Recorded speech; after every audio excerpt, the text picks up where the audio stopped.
Cuando los hombres son subyugados y sus estructuras sociales son completamente arrasadas por poderes superiores a su propio alcance, la cultura y la identidad sucumben ante la brutalidad impostada y el espíritu se deforma tanto como la misma carne perforada por el acero de las fuerzas dominantes.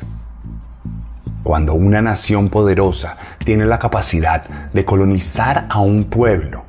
no solo extrae sus riquezas naturales y explota la fuerza laboral de sus individuos, sino que también socava cualquier posibilidad de desarrollo colectivo, incluso después de abandonar las tierras dominadas. Reino Unido, otrora amo y señor del mundo, llegó a ocupar más territorios que cualquier otra potencia colonizadora, y lo hizo con total impunidad y brutalidad, acabando con siglos de desarrollo cultural y de diversificación tribal, principalmente en África, donde las comunidades fueron reducidas a microempresas esclavizadas, aisladas por completo entre sí. Manteniendo sus preceptos racistas, aún después de anunciar su retirada de países como Uganda, aseguraron que los africanos eran salvajes y subdesarrollados, que estaban en completa incapacidad de gobernarse, como si todas las problemáticas sociopolíticas de la región dependieran de aspectos raciales y no de una directa consecuencia de décadas interminables de ocupación y represión. Por supuesto, todo proceso violento de África es consecuencia directa de los cimientos inestables que dejaron las potencias coloniales. Disputas originadas en vacíos sociales, enfrentamientos alimentados por la intervención extranjera y auténticas monstruosidades gestadas bajo el mandato de lo que hoy llamamos primer mundo. ¿Qué pasa entonces cuando los tiranos, alimentados por la corona, son dejados en libertad para actuar sin ningún control? ¿Qué pasa cuando los secuaces de otroras poderes coloniales tienen la posibilidad de ostentar el poder que jamás llegaron a soñar? ¿Qué pasa cuando los verdugos ya no tienen que seguir más órdenes que las de su propia conciencia? Bienvenidas y bienvenidos a la segunda entrega de la quinta temporada de Serialmente, capítulo 152 de un podcast con contenido muy gráfico.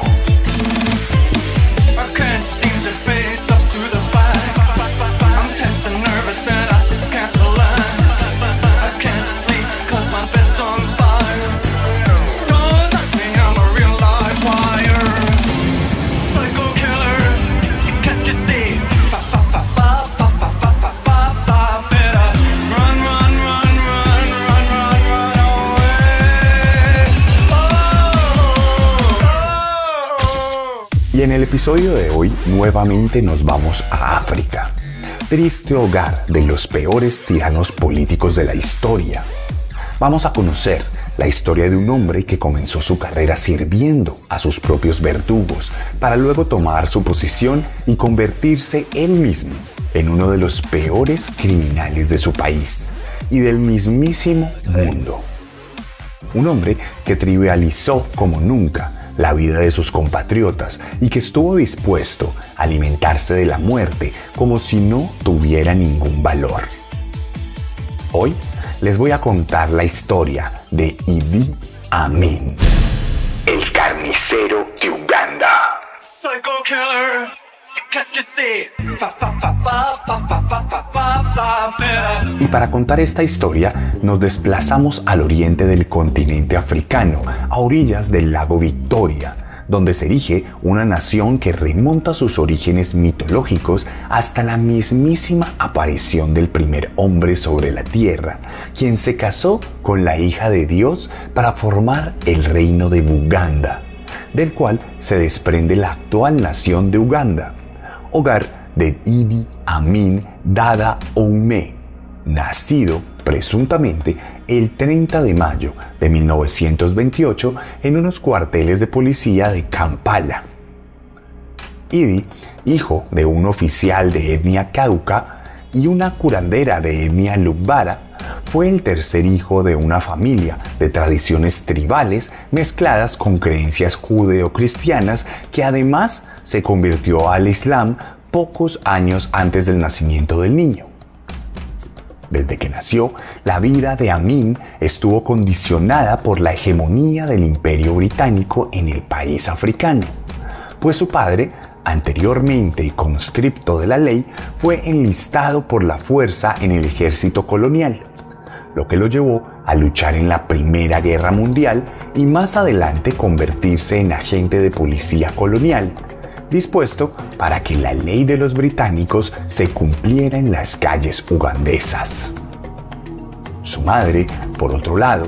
se dedicaba a prestar servicios de medicina alternativa que involucraba el uso de drogas ilegales y la proliferación de un discurso que iba en contra de las creencias occidentales y que promulgaba creencias míticas y oscuras. Cuando tenía 4 años, sus padres se separaron debido a las crecientes dudas que había sobre la fidelidad de su madre,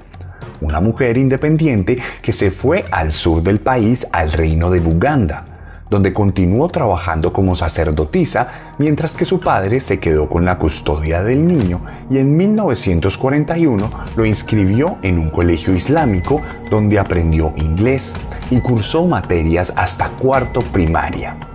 momento en el que desertó de la educación principalmente por el hecho de que por la ausencia de su madre se crió como un joven violento que tenía constantes peleas con los compañeros de clase y que debía ser restringido físicamente, pues no tenía mucho autocontrol y era capaz de cometer auténticos crímenes si no era controlado por alguien más. Como si se tratara de un guiño del destino, Idi siempre estuvo predispuesto a la violencia y a la confrontación, por lo que nunca encajó correctamente en la sociedad juvenil, ya que siempre terminaba retratado como un intimidante y dominante preadolescente que solo sabía comunicarse de forma efectiva a través de los golpes y de los insultos. Una vez libre de las obligaciones escolares y como si se tratara de la historia de cualquier asesino serial,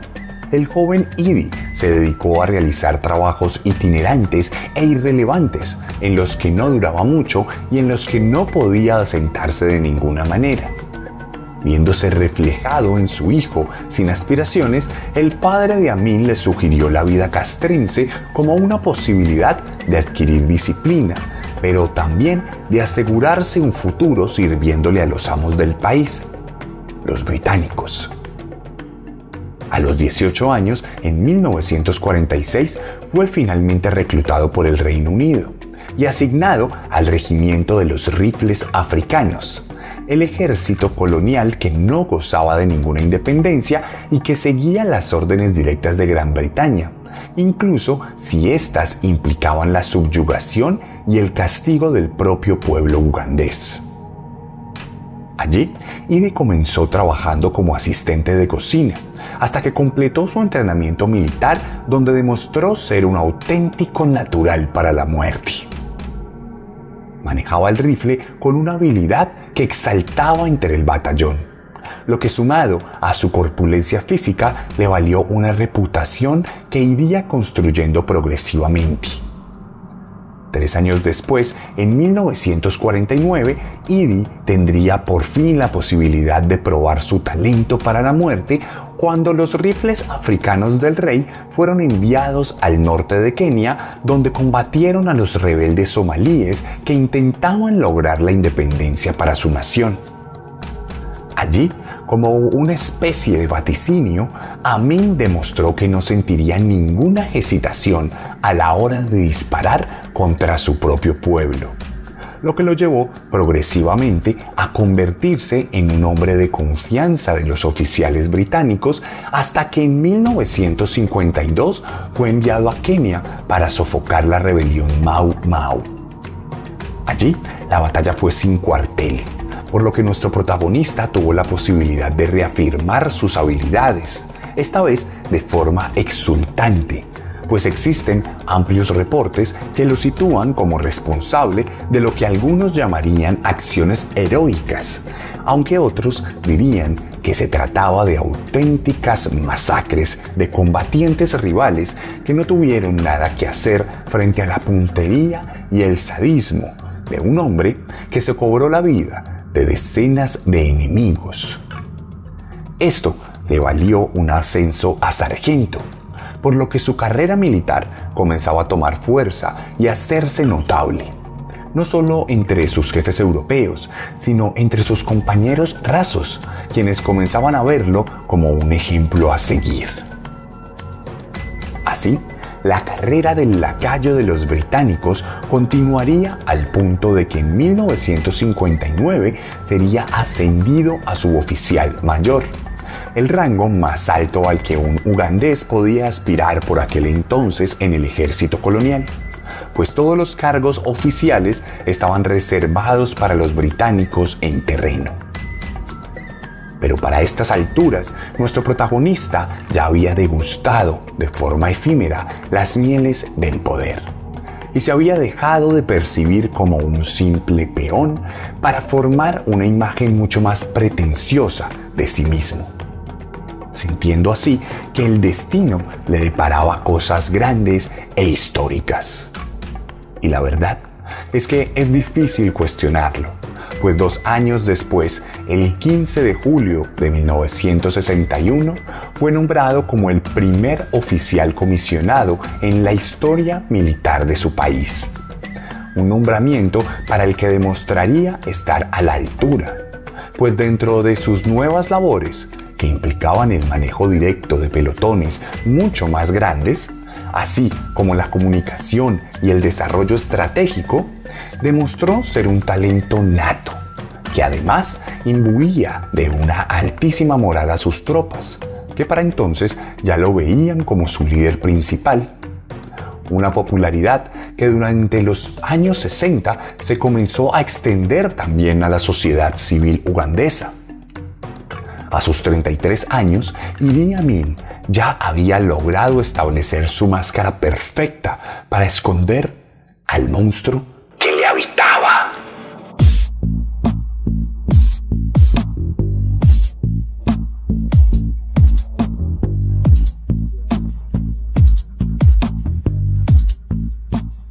En 1962, el Reino Unido sucumbió finalmente a las presiones internacionales y ante las problemáticas regionales de África,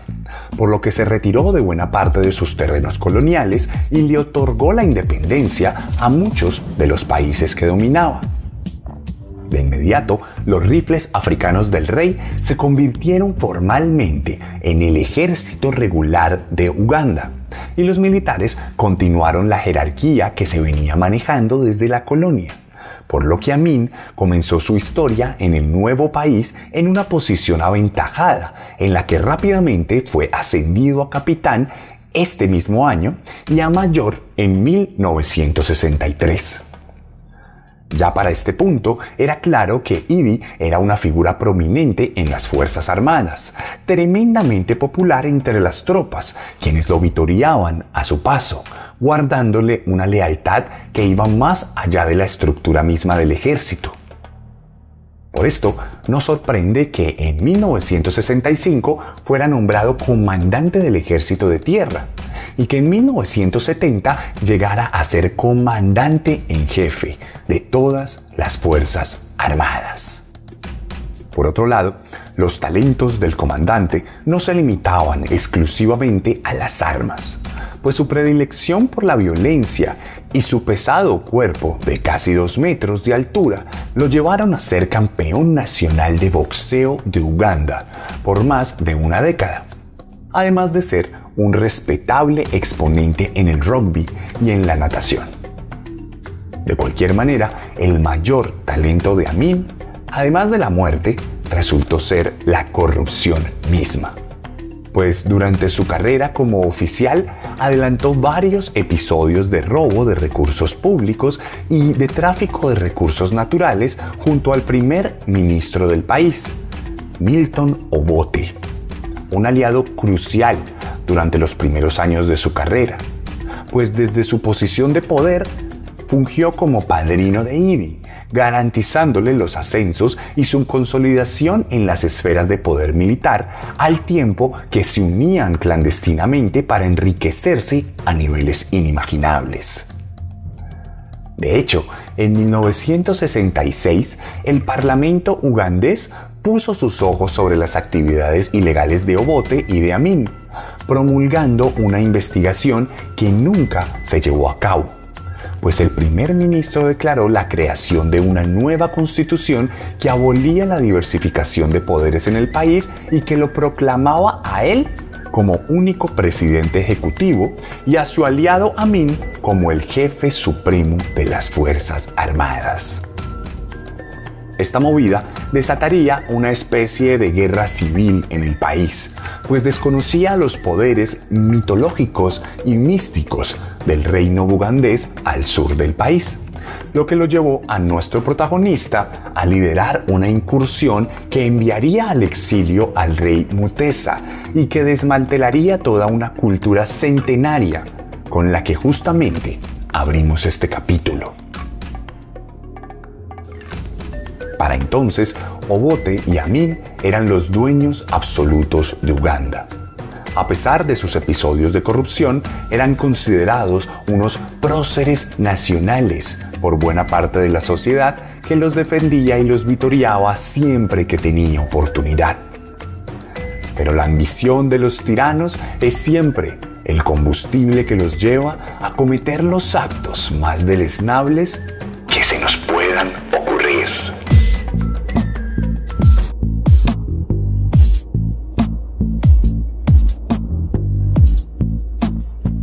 Pronto comenzarían a surgir diferencias entre Obote y Amin, principalmente porque el poder que el primer ministro le otorgó al comandante terminó por convertirle en un contrapeso con la autonomía suficiente para adelantar misiones independientes en lugares como el Nilo Occidental o al sur de Sudán, sin que el mismo Obote diera su consentimiento. Esto llevó a que el político despojara a Idi de su poder, mientras un decreto en el que se autoproclamaba como el máximo y único jefe de las fuerzas militares. Una ley que enfureció a nuestro protagonista, pero que en la práctica no tuvo nunca un verdadero efecto, pues la inmensa mayoría de tropas seguía guardando lealtad personal al comandante que los había guiado durante la última década y que se había forjado su propia reputación a base del sudor y sangre desde tiempos coloniales. Ante esto, Obote decidió entonces que la única solución era el arresto y encarcelamiento de su antiguo aliado, por lo que aprovechó un viaje a Singapur para dar la orden desde la distancia, sin correr ningún riesgo. Una estrategia que mostró ser contraproducente, pues al no estar en Uganda, Obote se quedó sin posibilidades de comandar sus propias fuerzas armadas, y ninguno de los soldados se atrevió a cuestionar la lealtad de la tropa a Idi, quien aprovechó la coyuntura para adelantar un golpe de estado cuidadosamente ejecutado gracias al apoyo clandestino del gobierno de Israel. En cuestión de horas, las fuerzas de Amin sitiaron los aeropuertos del país, marcharon por Kampala y rodearon la residencia familiar de Obote,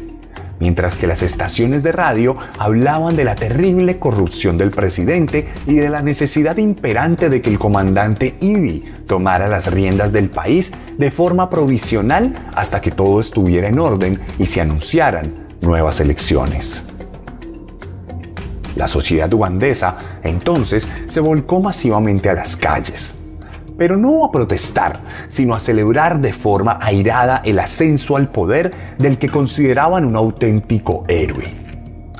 Amin ahora se sentía como un descendiente directo del mismísimo hombre que se había casado con la hija de Dios, y sin ningún tipo de control, y a sus 43 años se proclamó amo y señor de Uganda. En las calles, mientras tanto, los ugandeses no tenían ni idea de que en realidad estaban celebrando el inicio de una de las mayores matanzas de su propio pueblo. una cadena de violencia que haría ver a la colonia como una época de prosperidad y felicidad.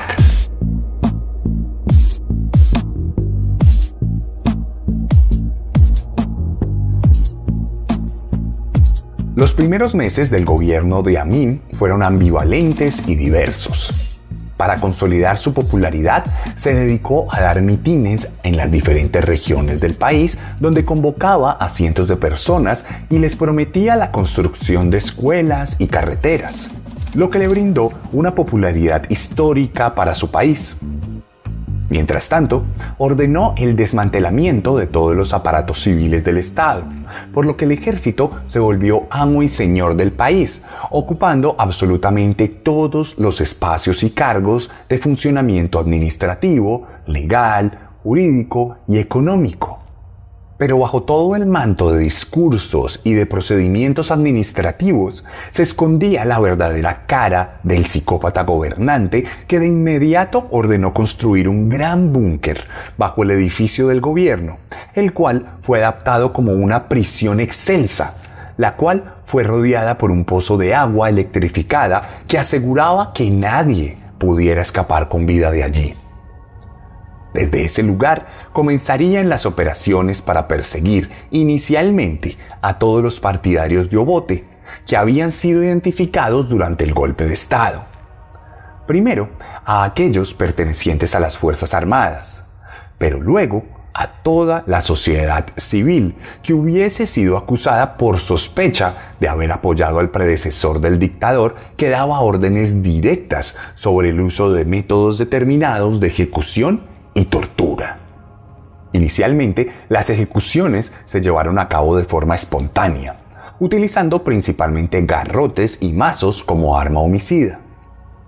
No obstante, a medida que avanzaba la matanza, los métodos de ejecución se hacían cada vez más creativos, llegando a obligar a las víctimas a que se golpearan entre sí hasta la muerte, desollando la piel de quienes mostraban algún tipo de resistencia y utilizando alambres de púas para decorar las extremidades de aquellos quienes pensaban diferente. En esta fase, que duró un par de años, se dice que llegaron a ser asesinadas unas 20.000 personas, y que incluso cuando alguna de ellas ostentaba algún cargo de importancia, era decapitada para enviar su cabeza al palacio de Idi, quien recibía el regalo con beneplácito y lo exponía orgullosamente en la nevera de su oficina personal, donde se regodeaba con la imagen dantesca del cráneo mutilado de uno de sus enemigos imaginarios. Al tiempo que todo esto pasaba en los campos y las ciudades ugandesas, algunos con peor suerte eran internados en la prisión subterránea de Amin, y allí eran torturados de formas brutales para obtener confesiones forzosas en las que nuevos nombres surgían, dictaminando así nuevas penas de muerte que se sumaban a la vorágine de violencia que azotaba el país. Dentro de las paredes de aquella cárcel había personas hacinadas que llegaban a morir asfixiadas porque simplemente había tanta gente en su celda que no había oportunidad de respirar. Otros eran obligados a limpiar el piso manchado de sangre, un trabajo sin fin, pues cada vez que terminaban de limpiar una baldosa, ésta se ensuciaba nuevamente porque otro prisionero era torturado en el acto. Otros, desesperados, optaban por arrojarse a las aguas electrificadas con el ánimo de parar definitivamente su sufrimiento.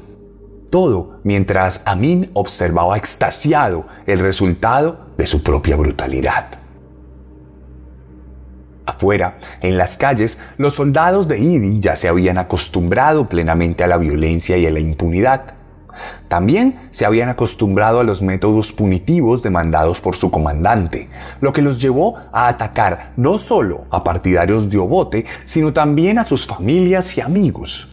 Por lo que pronto, en las plazas de Uganda comenzaron a ser vistas mujeres mutiladas que gritaban con sus heridas abiertas poco antes de ser ultimadas con tiros de gracia o con culatazos que las reducían de forma agónica.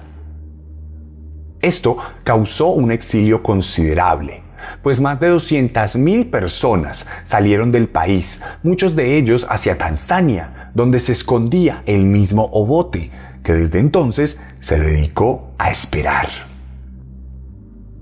Así pues, Amin se aseguraba de la peor forma una estabilidad absoluta en el poder,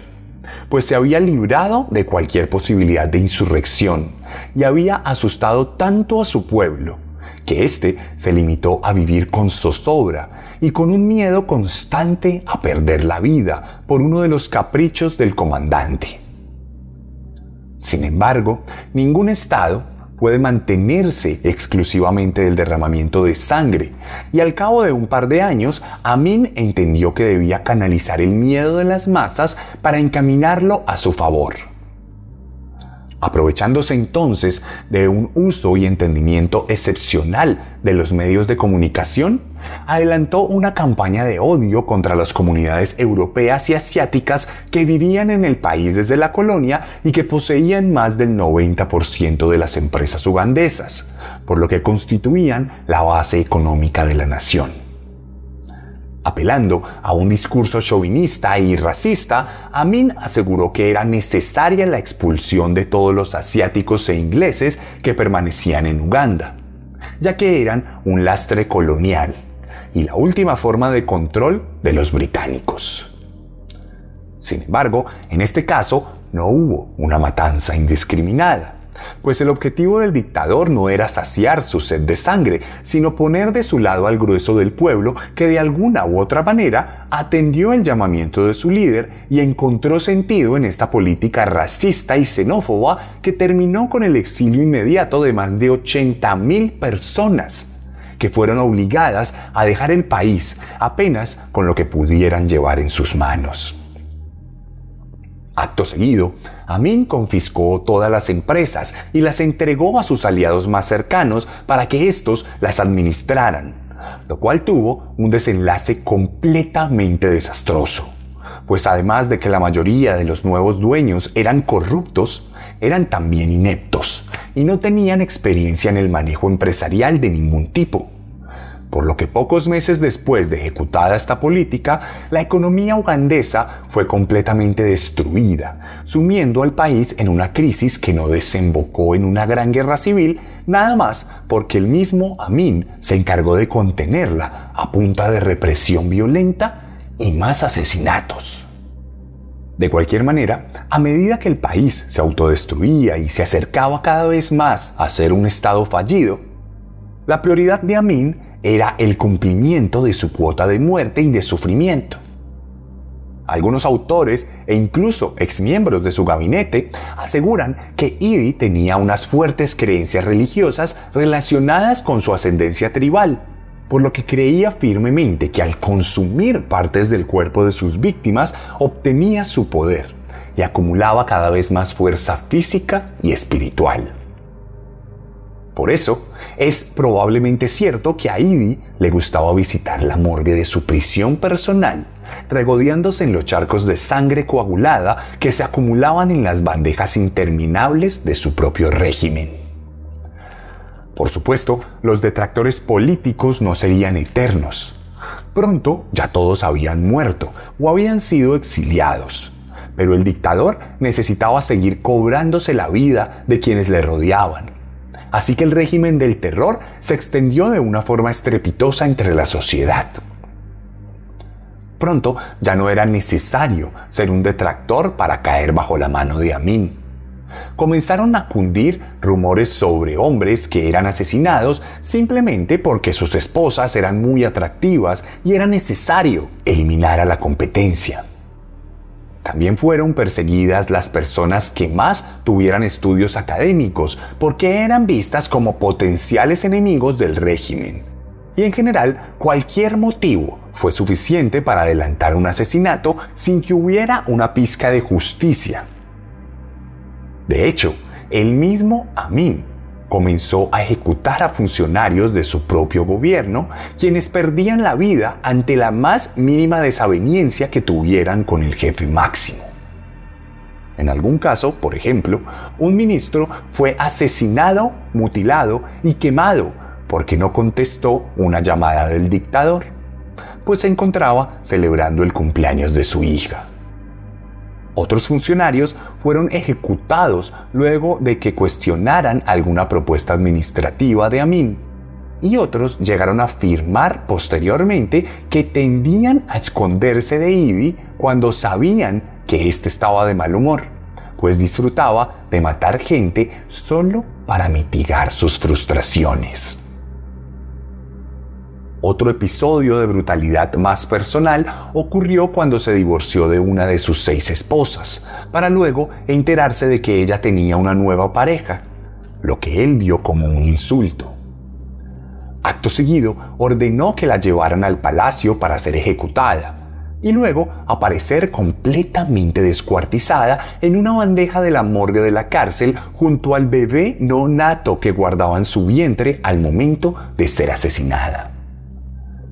Se dice, por demás, que cuando esto ocurrió, los hijos que ella había tenido con Amin acudieron a despedir el cuerpo solo para encontrarse con la estampa siniestra del dictador que les increpó diciéndoles que su madre era una mujer impura, que merecía lo que le había pasado.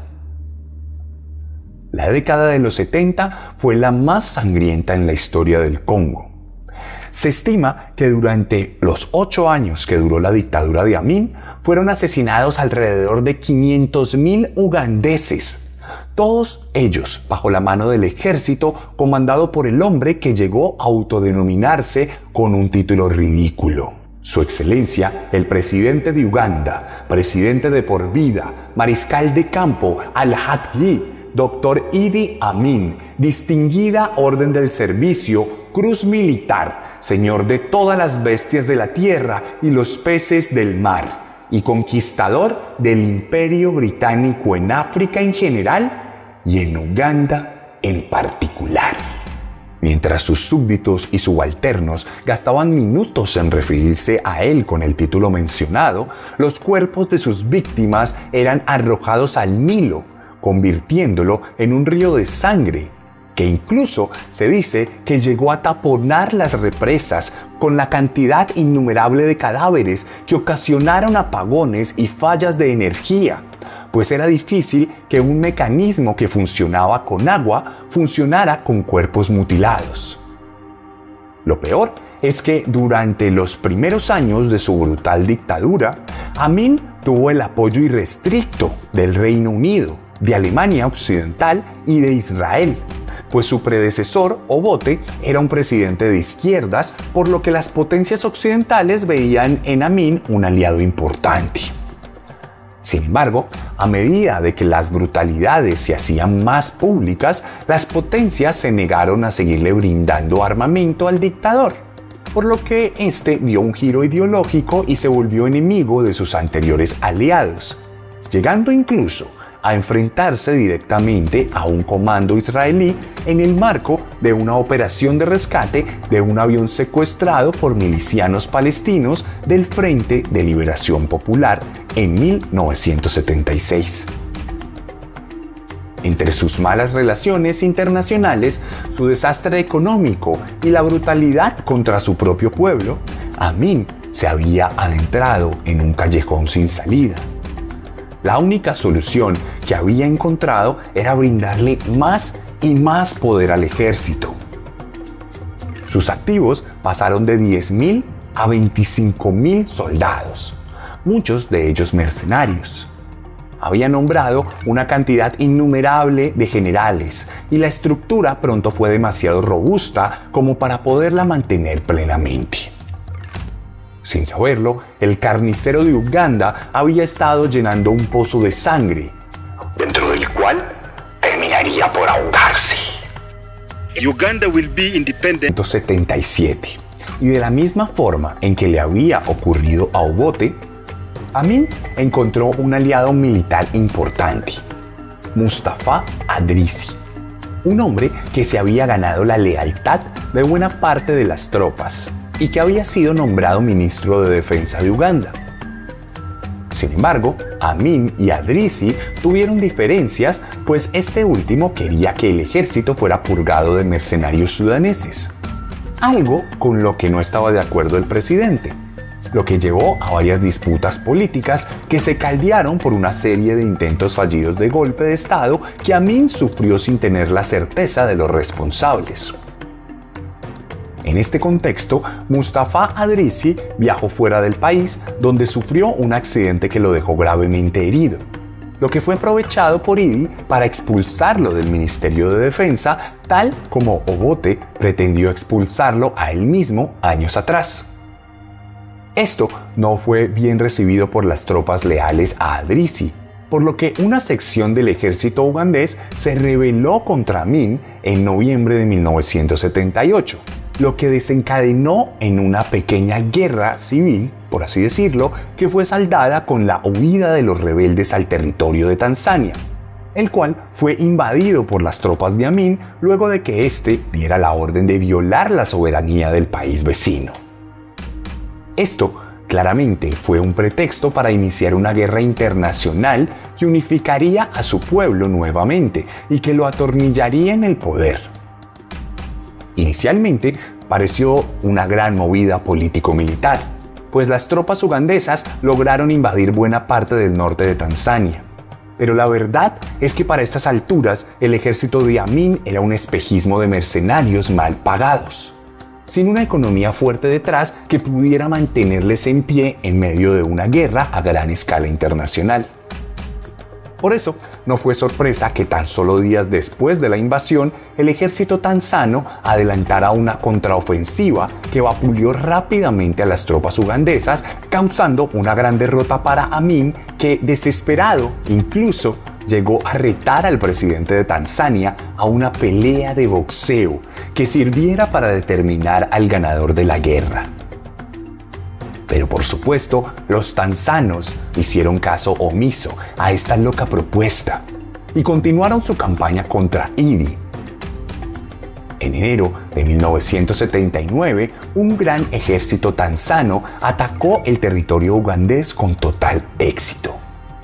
Esta fuerza, además de estar compuesta por las tropas regulares del país vecino, tenía un gran contingente de ugandeses detractores de Amin, los cuales habían huido años atrás e incluso tenían como uno de sus comandantes al mismo Obote.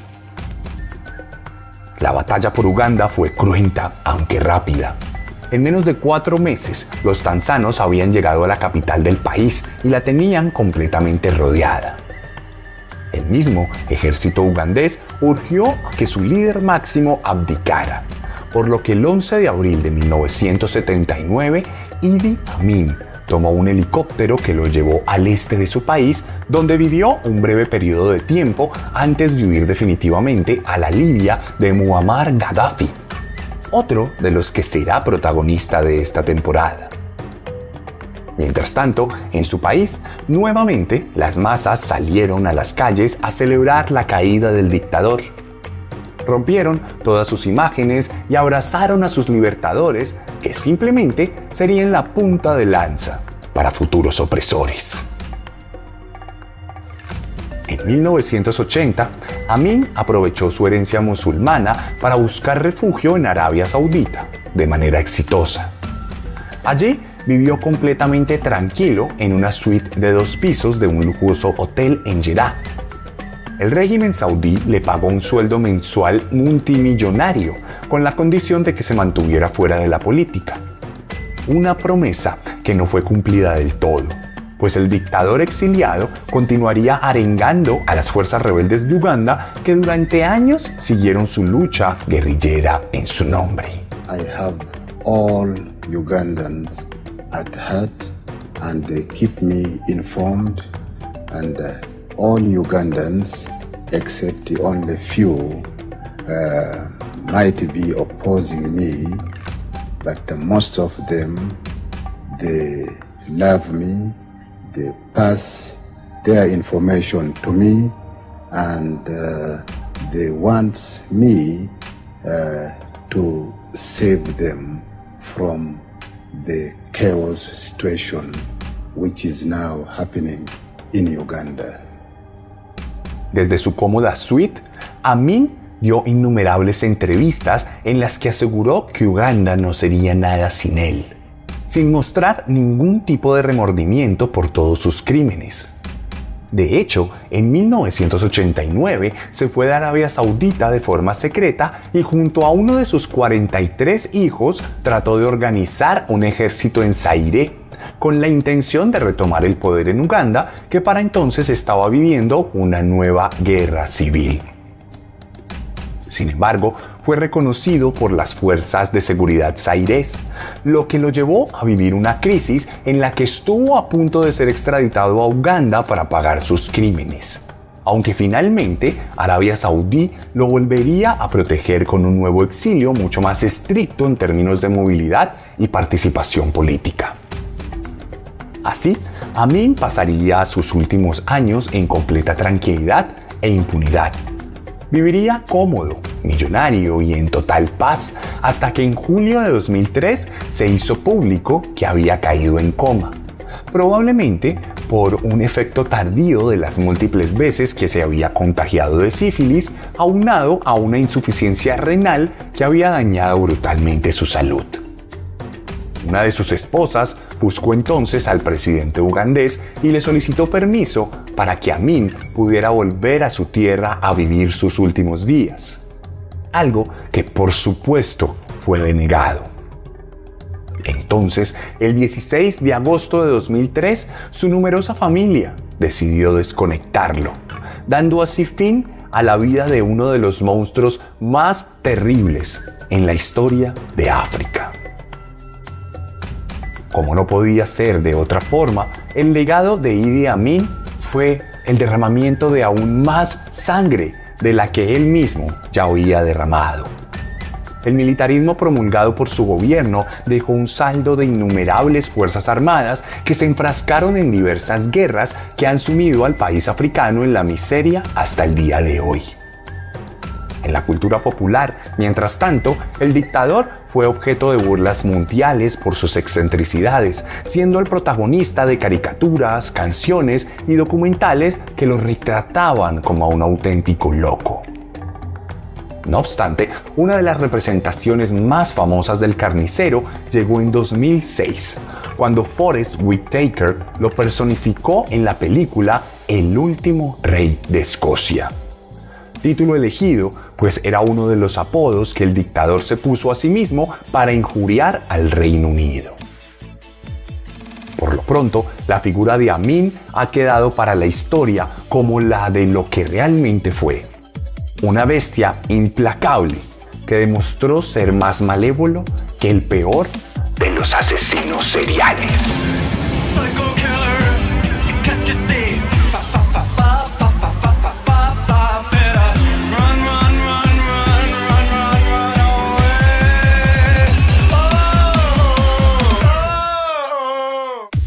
Y esta fue la segunda entrega de Serialmente en su quinta temporada. Esta fue la historia de Idi Amin.